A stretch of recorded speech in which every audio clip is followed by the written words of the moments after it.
Back to the road courses. NASCAR rolls into Watkins Glen a few months earlier than usual. I am joined by New York State native Ryan Stevens. Ryan, it's great to see you, man.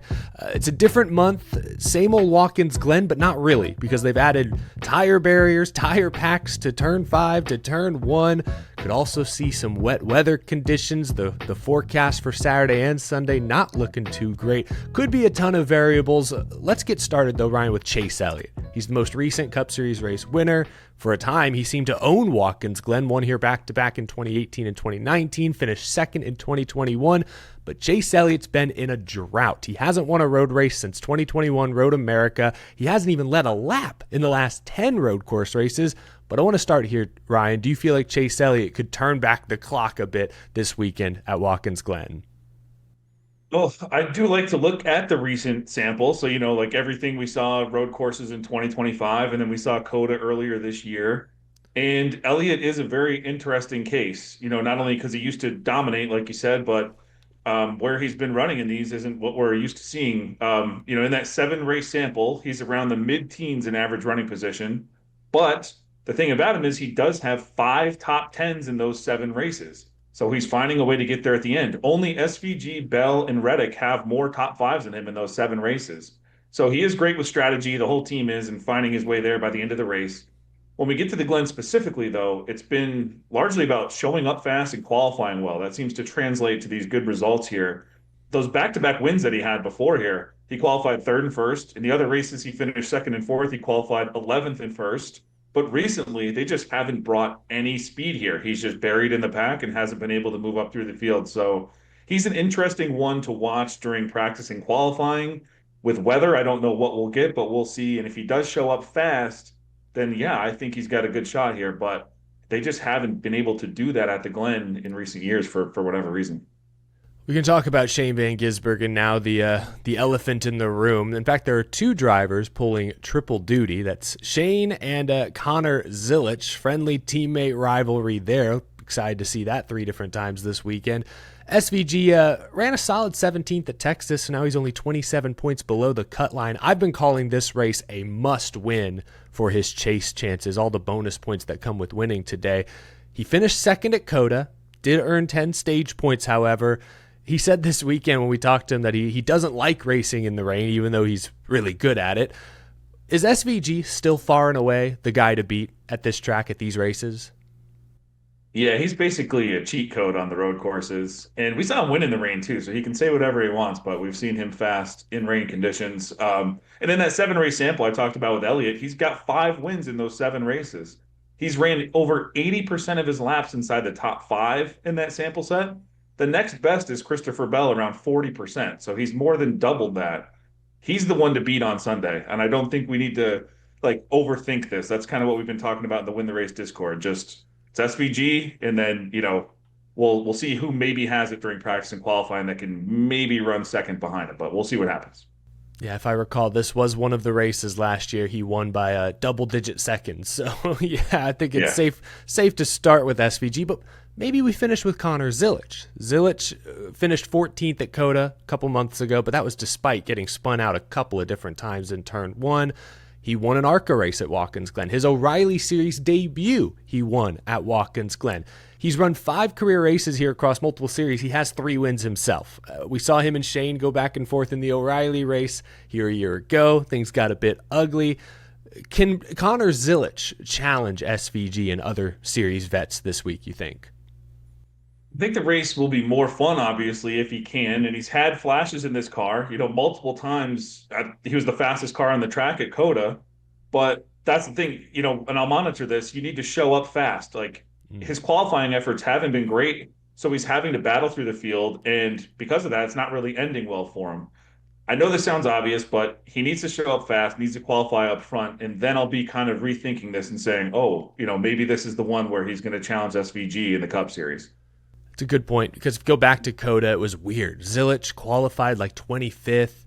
SVG, I think, was 13th, but then their teammate, Ross Chastain, was 2nd. So it was kind of flipped topsy-turvy. So I'm with you. Yeah, the Trackhouse cars, Zilisch, SVG especially, hopefully they show up with top 10 speed on Saturday.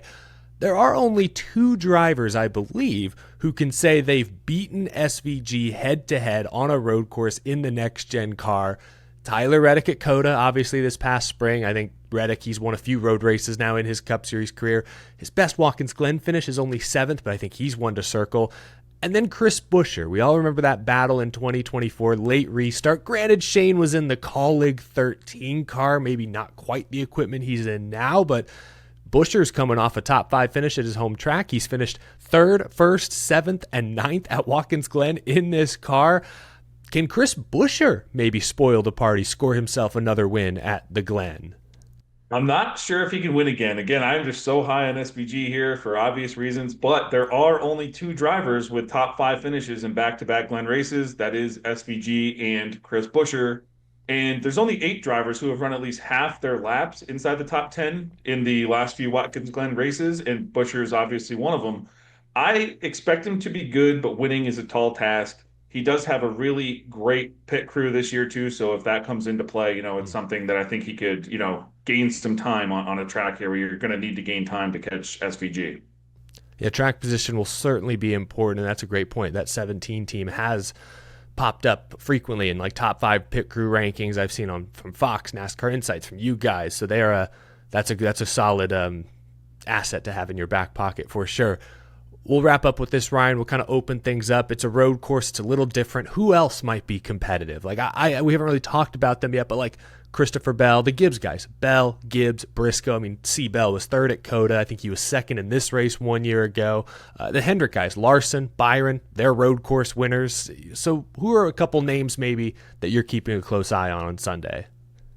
I'm glad you mentioned like Bell and Briscoe, as those were 2 on my list this week. In that 7-race road sample I've been talking about, only 2 drivers have at least 6 top 5 finishes, SVG and Christopher Bell. And then if you look at who's run the highest percentage of their laps inside the top 10 in that sample, it's SVG, Christopher Bell again, and then it's Chase Briscoe. And Briscoe's been great here at the Glen, finished 6th in 2024 with SHR, then comes back first year with JGR, qualifies 3rd, finishes 5th. If you remember from Coda earlier this year too, I think qualified 3rd, and then he like fell back a little bit and then really made a surge and was like one of the fastest cars on the track before I think it just exploded. Something failed on him, and that's what ended that one. But he was very, very fast.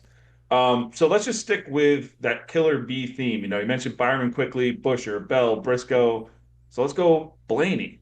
They seem to really figure out their road racing in 2025, improving all year long. He won the pole here at the Glen last year and finished 6th. And he's been good enough at the Glen over his career. In races he's finished 6th, 9th, 24th was the first Gen 7 year. That was kind of a weird one. 14th, 5th, 12th, 8th before that. So he's good here. And again, you want to show up fast and get that track position to start. And I mentioned he won the pole here last year. Well, he shows up this year at Coda, qualifies 4th. So I'm thinking that speed that they found last year in this road course package might have translated over to 2026. And, we'll find out more Saturday. I really hope we get some practice and qualifying in there. Oh, yeah. I think practice and qualifying at a road course, weather depending, obviously, really helps paint a much clearer picture than it does at other tracks, it feels like. I like that Ryan Blaney pick. Not often I feel like Blaney sneaks up on me, but maybe he is sneaking up on me a little bit this weekend at Watkins Glen. Ryan Stevens, thank you as always for joining us, bringing the good stuff. Fans, you can find more of Ryan's work, great analytics, great tools, and different models at wintherace.info. You can also play The Draft alongside Ryan and friends. Y'all stream every Wednesday night at 8:30. Can you tell us a little bit about what to expect tonight? Y'all have a guest, I think, on tonight's show.